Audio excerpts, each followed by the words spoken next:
1988年9月20日、アメリカニューメキシコ州の静かな町で起きた女子大生タラ・キャリコの失踪事件。何の手がかりもなく10ヶ月が経った頃、遠く離れたフロリダ州のコンビニ駐車場で衝撃の写真が発見される。果たして彼女の行方は？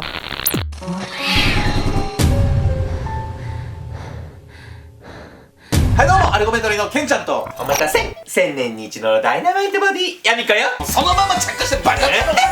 今回は未解決事件シリーズ。本日ご紹介するのは約30年前の1988年にアメリカで失踪した女子大生の事件です。この事件は事件発生からしばらく経った後に見つかったある写真がメディアで取り上げられ、アメリカ中を震撼させたんです。何それ？突如見つかった2人の子供が写るポラロイド写真。アメリカ全土を震撼させた謎多き写真の真相とは？奪われた日常。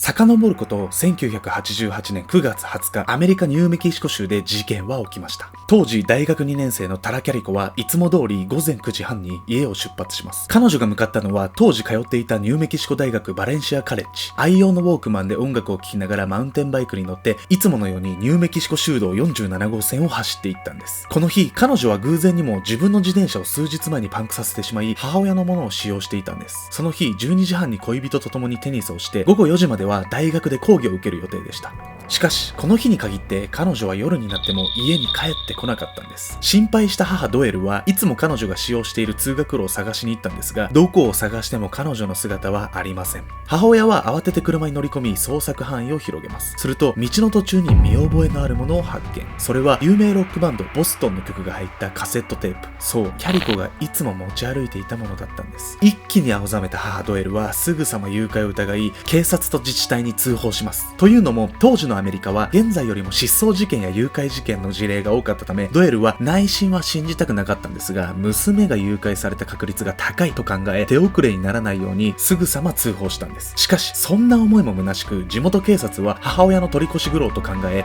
単なる家出と断定。なんと捜索は開始されなかったんです。その後も娘キャリコは帰ってきませんでした。母ドエルは警察の家出という判断を1ミリも信じてはいませんでした。というのも、キャリコは大学でも優秀な成績を収めており、性格も明るく、友人関係や家族関係も良好で、失踪する理由は一切なかったんです。ドエルはもう一度自分一人で捜索を開始します。すると、捜査開始後すぐに次の証拠品が見つかったんです。なんとキャリコが持っていたソニーウォークマンの部品と、彼女が乗っていたマウンテンバイクが発見されたんです。これだけ証拠品が揃うと警察も看過できません。すぐさま事件性があると見直され、捜索が開始されました。地元警察は最初の判断が問題視されたこともあり、総力を挙げてキャリコの捜索に乗り出します。しかし、初動捜査で大幅に遅れを取ったことで、有力な証拠や手がかりを発見することはかなり難しくなっていました。いや、もう雑魚。その後の調査で一つだけ判明したことがあったんです。それは、キャリコ失踪当日の夜11時45分までに5人もの人々が共通して1台の車を目撃していたんです。その車は明るい色をした1953年型のフォードのピックアップトラックでキャリコの後ろを追走しているところが確認されています。しかし、それだけの情報では彼女の行方を知ることはできませんでした。その後も1週間、1ヶ月と真相に近づく手がかりは見つからず、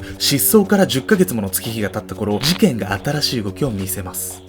いや、マジで警察動き出すの遅すぎよ。何してたのよ。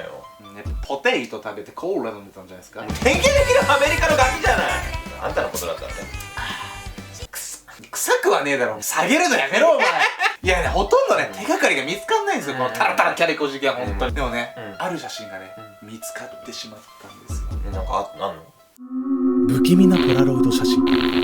キャリコ失踪から10ヶ月が経った1989年6月、キャリコの自宅から遠く離れたフロリダ州ポートセントジョーのコンビニの駐車場で一人の女性から通報がありました。駐車場で気持ちの悪いポラロイド写真を拾いました。写真には黒のテープで口を塞がれて拘束されている若い女の子と男の子が写っています。さらにこの女性によると、そのポラロイド写真はコンビニに駐車していた窓のないトヨタの白いバンのそばに落ちていて、口ひげを生やした30歳ほどの怪しげな男性が乗っていたと証言したんです。通報を受けた警察は即座に検問を敷き、白いバンの捜索を開始します。しかし迅速な検問にもかかわらず、それらしき白いバンは見つかることはありませんでした。警察は続けてポラロイド写真の解析も行います。まずポラロイドカメラを販売するポラロイド社の協力を仰ぎ、写真に使用されたフィルムについての調査を開始すると、駐車場で発見された写真のフィルムは1989年5月以降に販売したものだということが明らかになったんです。ということは、写真は1989年5月以降に撮られたものだということが確定したんです。ここでもう皆さんが気になっているであろうこと、そう、失踪したタラ・キャリコとこのポラロイド写真の関係に捜査の焦点が当てられます。振り返ってみると、キャリコが失踪したのは1988年9月の出来事、そして例のポラロイド写真のフィルムが1989年5月以降に販売されたもの。このことを踏まえ、警察は写真に写る少女がタラ・キャリコである可能性が高いと判断したんです。いや皆さん、ここでね、実際のポラロイド写真を見ていただきましょう。うわー、拘束されてるじゃん。いや、そうなんです。もうこれ明らかに誘拐されてるっていう説が、まあこれ見ただけだったらもう濃厚っすよね、それ言うと。どういうわね。実際に見てみると、明らかに普通の状況ではないってことが伺える恐ろしい写真なんです。しかしこの写真の問題は、本当にタラ・キャリコ本人なのかっていうことなんですよね。ここでね、もう一枚、彼女が18歳の時の写真と見比べてみましょう。ああ、それで本人かどうか分かるよね。めちゃくちゃ綺麗ね、この子。どうすかこれ、似てるのかな、どうだろうこれ。まあなんか似てなくはない。似てると言われれば似てるわね。似てないといえば似てない。似てるといえば似てる。似てないといえば似てない。似てるといえば実際に写真の少女はキャリコに似ており、髪、目、皮膚の色合いが同じで、またキャリコに傷跡があった右足と同じ箇所に変色が見られたんです。また写真の少女の隣に無造作に置かれた一冊の本が見えると思います。キャリコの母ドエルによると、なんとこの本の作家がキャリコの好きな作家と一致するというのです。このことでドエルは写真の少女が娘のキャリコだと確信したんです。しかし写真の女性はキャリコではないとする見方もあったんです。スコットランドヤードの写真分析官の鑑定では、写真の女性はキャリコ本人である可能性が高いとしたんですが、ロスアラモス国立研究所の鑑定ではキャリコ本人ではないと断定したんです。またキャリコの隣に写っている少年、気になっていた人も多いと思うんですが、この少年については1988年4月にニューメキシコ州で失踪したマイケル・ヘンリーではないかと言われていたんです。そう、お気づきの方もいると思うんですが、このマイケル・ヘンリーもキャリコと同じくニューメキシコ州北部で行方不明になってたんです。このことからマイケルもキャリコと同様に誘拐されたものと見られていました。ところが2年後の1990年、マイケルの遺体が発見されます。1988年の失踪当時、マイケルは家族とキャンプに出ていたんですが、1990年6月にキャンプ場から約11キロも離れた場所で遺骨が発見されたんです。死因はおそらく山で長時間迷子になった結果の低体温症であっただろうと見られています。これにより警察はマイケルの死亡に事件性はないとし、そのことでポラロイド写真の少女がキャリコであるという根拠が一つなくなってしまいます。その後 FBI は8月に写真の女性がキャリコであるかは断定できないと発表し、これが現在の見解として有力です。結局今現在も写真の若い女性と少年はどこの誰だか全く分からず謎のままなんです。このポラロイド写真については1989年の7月に有名なテレビ番組のアンリゾルブドミステリーズで放送されたり、さらにこの事件についてアメリカズ・モースト・ウォンテッドと48 Hours でも取り上げられ、タラ・キャリコ失踪事件は全米で誰もが知る有名な事件となったんです。しかしここまでの情報が判明しただけで、その後の捜索はなかなか進展せず、明確な手がかりは出てきませんでした。それでも現在までの長い年月の間にいくつかの仮説が立てられているんです。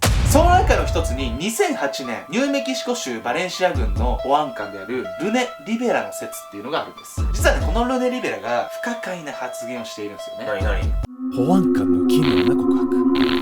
保安官ルネ・リベラによると、地元の当時10代の少年2人が運転するトラックがキャリコのマウンテンバイクにぶつかり、彼女は死亡。その後少年らは事件が公になるのを恐れて彼らがキャリコを殺したというのです。そして証拠の隠蔽工作を彼らの両親や友人が手助けしたことも示唆していたんです。最後にリベラ保安官はこの仮説に関して奇妙な発言を残します。私はキャリコを殺害した少年たちの名前を知っている。しかし証拠となる死体がないので罪に問うことはほとんど不可能だ。キャリコの死体は家からそれほど離れていない場所に埋められているようだ。犯人の少年たちももちろんその場所を知っている。いや、なんだよこの含み持たせた感じ。キャリコ失踪事件の現状なんですが、残念ながら2002年にキャリコの父親、そして2006年には母親が亡くなっており、 FBI はキャリコが見つかった時のために母親のドエルから DNA を採取しておいたとのことです。亡くなったご両親は最後までキャリコはどこかで生きていると信じていたそうなんです。2019年の現在でも捜索状況に進展はなく、テクノロジーが進化した現在でも失踪事件が多発するアメリカにおいて、この事件は特別なんです。